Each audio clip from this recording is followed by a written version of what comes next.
तुम्हारा नाम क्या है? मेरा नाम सुधीर है। तुम हमारी बहन से शादी कर लो। मेरी बहन बहुत सुंदर, सुशील और संस्कारी है। आप ये क्या कह रहे हैं? आपकी बहन की जिंदगी बर्बाद हो जाएगी। आप लोग अच्छे घर के लगते हो और मैं न चल सकता हूँ, न कोई काम कर सकता हूँ। मैं आपकी बहन से शादी नहीं कर सकता। मेरी वजह से उसकी पूरी जिंदगी खराब हो जाएगी। अरे तुम चिंता मत करो, हमें तुम्हारे गरीबी और तुम्हारी इस हालत से कोई फर्क नहीं पड़ता। मेरी बहन बहुत होनहार है, वो काम करके तुम्हें भी कमा के खिला लेगी। तुम्हें बस शादी करनी है। लड़के की माँ ने मन ही मन सोचा, ये लोग इतना कह रहे हैं शादी करने के लिए, तो मुझे हाँ कर देना चाहिए। वैसे भी मेरे बेटे की ये हालत देखकर उससे कोई शादी करता नहीं। इस लड़की से शादी करके मेरे बेटे जिंदगी भी संवर जाएगी। अगर आप लोग इतना कह रहे हैं तो हमें कोई आपत्ति नहीं है। मैं आपकी बहन की शादी अपने बेटे से करवा दूंगी। दोनों भाइयों ने वहीं रिश्ता पक्का कर लिया और खुश होते हुए घर लौट आए, बिना यह सोचे कि इस फैसले का असर कोमल की जिंदगी पर क्या पड़ेगा। लड़का मिल गया है, अब जल्दी से कोमल की शादी करवा देंगे और उसे विदा कर देंगे। लेकिन एक बात है, कोमल को ये नहीं बताना कि वो लड़का चल नहीं सकता। उसे बिल्कुल भी पता नहीं चलना चाहिए कि उसकी शादी ऐसे लड़के से हो रही है। क्या वो चल नहीं सकता? आप दोनों किससे रिश्ता तय करके आ गए? अरे ये क्या कर दिया आप लोगों ने? लेकिन एक बात है, अब हमारे जेब से पैसे तो नहीं खर्च होंगे। अब जो हो गया सो हो गया। कोमल को कुछ मत बताना। हम 2 दिन के अंदर उसकी शादी करवा देंगे और चैन की जिंदगी जिएंगे। इतना कहकर दोनों भाई वहां से चले गए। उनके जाते ही दोनों भाभियां आपस में बात करने लगी। हमने तो कहा था किसी गरीब से शादी करवा देना, लेकिन ये तो अपने ही बहन के लिए ऐसे लड़के से रिश्ता तय कराए जो चल भी नहीं सकता। अब इसमें हमारी क्या गलती? जो होगा इसके भाई ही जाने। अच्छा भी है, हमारे पैसे भी बच गए। हमें क्या उसकी शादी किसी से भी हो। कोमल, तुम्हें एक जरूरी बात बतानी है। तुम्हारे भाइयों ने तुम्हारा रिश्ता तय कर दिया है। 2 दिन में तुम्हारी शादी हो जाएगी। पर भाभी, मेरी शादी ऐसे अचानक, मुझे तो भैया ने बताया भी नहीं कि मेरी शादी कहाँ और किससे होने वाली है। अरे बाप रे बड़ी आई, तुझे क्यों जानना है तेरी शादी कहाँ और किससे हो रही है? जब मेरी शादी हुई थी तो मैंने तुम्हारे भैया को देखा तक नहीं था। माँ, पिताजी, आप देख रहे हैं ना, आपकी कोमल की शादी होने वाली है। काश आज आप दोनों यहाँ होते तो कितने खुश होते हैं। कोमल उस रात अपने माँ पिताजी को याद करके बहुत रोई। कोमल की शादी उसी लड़के से कर दी गई। कोमल को जरा भी अंदाजा नहीं था कि उसका पति चल फिर नहीं सकता। शादी के बाद कोमल ससुराल पहुंची। कोमल की नजर अपने पति पर पड़ी और उसी पल उसे सच्चाई पता चल गई कि वह चल नहीं सकता। बेटी, स्वागत है तुम्हारा। अब ये घर तुम्हारा ही है। तुमने मेरे बेटे से शादी करके हमारे ऊपर बहुत बड़ा उपकार किया है। तुम आज से हमारे घर की लक्ष्मी हो। भाभी, आप बहुत अच्छी हैं। आपको पता, हम शादी के मंडप तक बहुत मुश्किल से भैया को ले गए थे। कोमल चुपचाप अपने कमरे में चली गई और फूट फूट कर रोने लगी। हे भगवान, ये क्या हो गया मेरे साथ? मेरे भाइयों ने मेरी शादी एक ऐसे इंसान से कर दी जो न चल सकता है, न कुछ काम कर सकता है, और तो किसी ने भी मुझे बताया तक नहीं मेरी शादी किससे हो रही है। रोते रोते उसने अपने मायके से लाया सामान खोलना शुरू किया।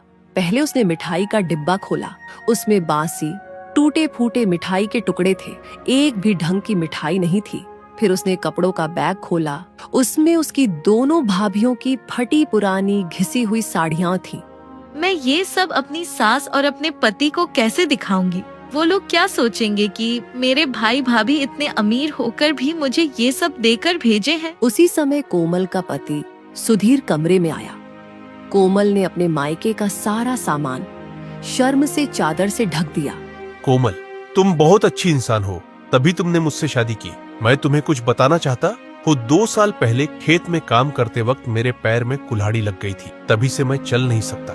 लेकिन मैं पूरी कोशिश करूंगा कि मैं जल्द से जल्द ठीक हो जाऊं और फिर से पैसे कमाने लगूं। मैं तुम्हारा और मेरी माँ बहन का पूरा ख्याल रखूंगा।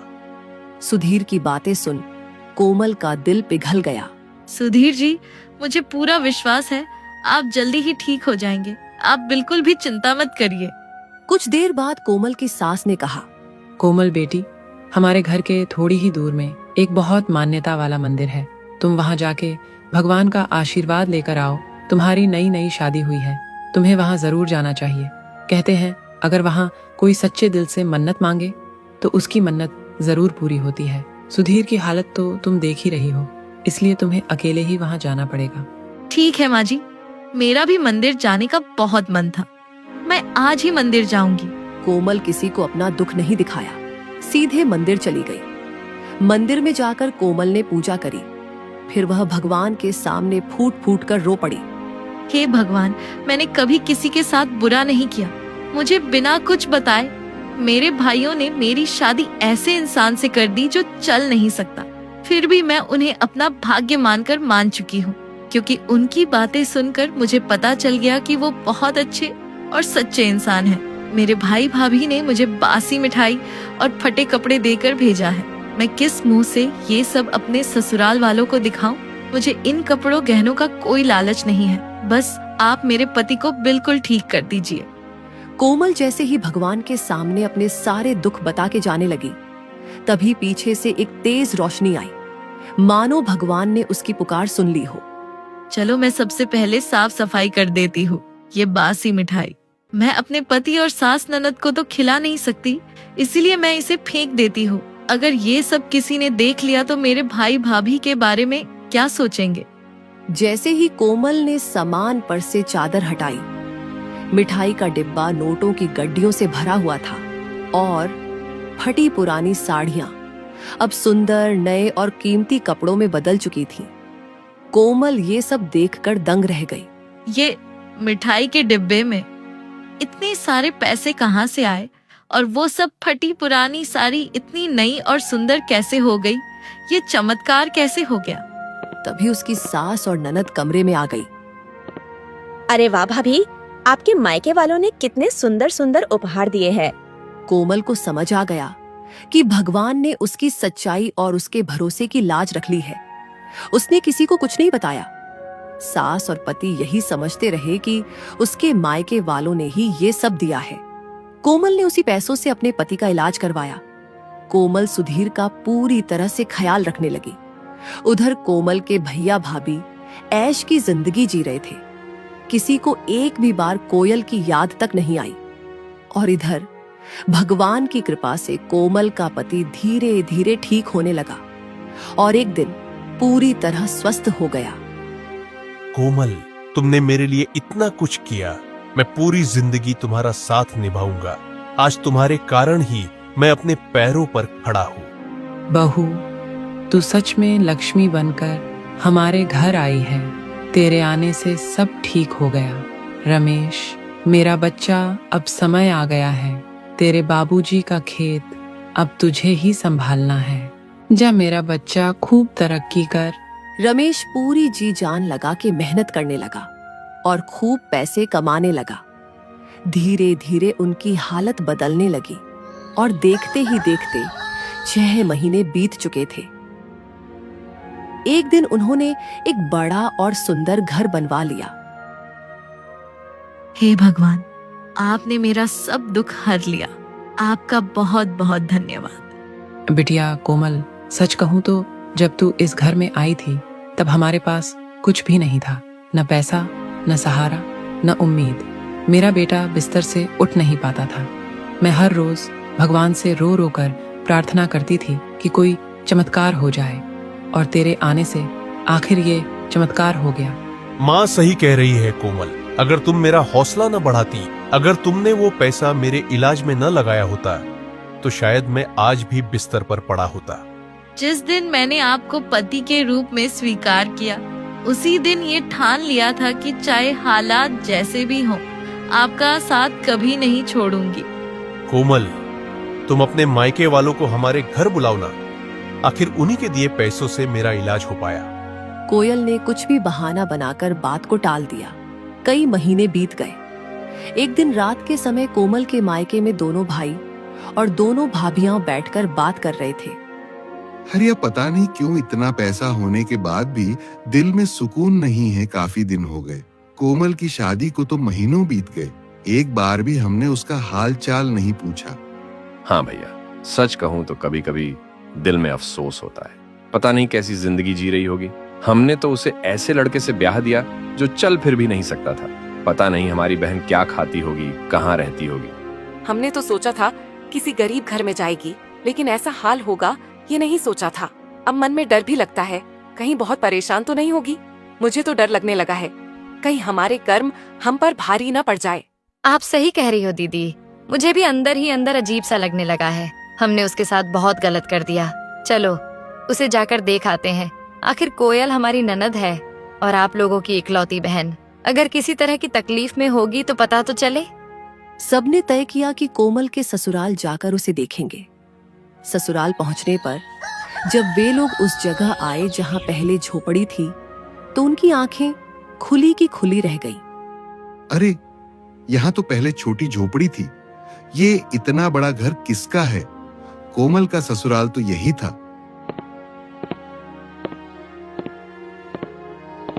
भाई साहब, यहाँ कुछ महीने पहले हमारी बहन कोमल की शादी हुई थी। उसका घर कहाँ है? अरे भाई साहब, आपको नहीं पता क्या? यही तो आपकी बहन का घर है। कोमल के आने के बाद सब कुछ बदल गया। वो लड़का सुधीर जो चल नहीं पाता था, आज बिल्कुल ठीक है और खूब पैसे कमाने लगा है। ये घर, ये सब कुछ आपकी बहन का है। ये सुनते ही कोमल के भाइयों और भाभियों के चेहरे पर शर्म और हैरानी दोनों थी। वे सब तुरंत ही घर के अंदर चले गए। जैसे ही वे घर के अंदर जाते हैं, कोमल उन्हें देखकर रोने लगती है। भैया, भाभी, आप लोग यहाँ इतने दिनों बाद आपको आपकी बहन की याद कैसे आ गई? मुझे तो लगा आप भूल गए हैं कि आपकी एक सगी बहन भी है। आप सभी को प्रणाम। आइए, अंदर आइए, आपका स्वागत है। प्रणाम भैया जी, भाभी जी, आपका स्वागत है। आपको यहाँ देखकर बहुत खुशी हुई। मैं तो कोमल को कह ही रहा था कि आप सबको घर बुलाए। और भाभियां घर के अंदर बैठते ही चारों तरफ देखने लगे। उनकी आंखों में हैरानी साफ दिख रही थी। कोमल ने उनकी खूब खातिरदारी की तरह तरह के पकवान उनके सामने रख दिए। ये सब कैसे हो गया? इतने कम महीनों में इतना बड़ा बदलाव, और ये सुधीर तो बिल्कुल ठीक खड़े हैं। आपकी तो छोटी सी झोपड़ी थी, अचानक ये इतना सुंदर घर कैसे बन गया? ये सब आप लोगों की ही कृपा है। अगर आप लोग मदद न करते तो शायद मैं आज भी बिस्तर पर होता। हमारी कृपा? मतलब ये आप क्या बोल रहे हैं? हमें कुछ समझ नहीं आ रहा है। हाँ बेटा, ये सब आप ही लोगों की देन है। आपने जो पैसे कोमल को देकर भेजा था, उसी से मेरे बेटे का इलाज हुआ। डॉक्टर, दवाइयाँ, इलाज सब उसी पैसों से हुआ। और फिर जब बेटा ठीक हुआ तो इसने मेहनत शुरू की। भगवान ने मेहनत का फल दिया और आज ये घर बन पाया। इतना सुनते ही भाई भाभियों के चेहरे का रंग उड़ गया, जैसे किसी ने जमीन खींच ली हो। वो सब अपने मन में बोलने लगे, ये क्या बोल रही है? हमने तो एक पैसा भी नहीं दिया था। हमने तो सिर्फ बासी मिठाई के टुकड़े दिए थे और फटे पुराने कपड़े। मैंने तो अपनी पुरानी फटी साड़ी निकाल कर दे दी थी। ये पैसा कहाँ से आया? सब एक दूसरे की तरफ देखने लगे। उनके चेहरे पर शर्म, डर और हैरानी साफ झलक रही थी। कोमल सब सुन रही थी। वो जानती थी सच्चाई क्या है, लेकिन उसने कुछ नहीं कहा। कोमल का बड़ा भाई अपने आप को रोक नहीं पाया और रोते रोते सारा सच बता दिया। नहीं नहीं, अब मैं और झूठ नहीं बोल सकता। सच यही है कि ये सब हमने नहीं किया। हमने अपनी बहन को 1 रुपया भी देकर नहीं भेजा था, और तो और हमने इसे ये तक नहीं बताया था कि सुधीर चल फिर नहीं सकता। आज सच बोलते हुए दिल फट रहा है, लेकिन यही सच्चाई है।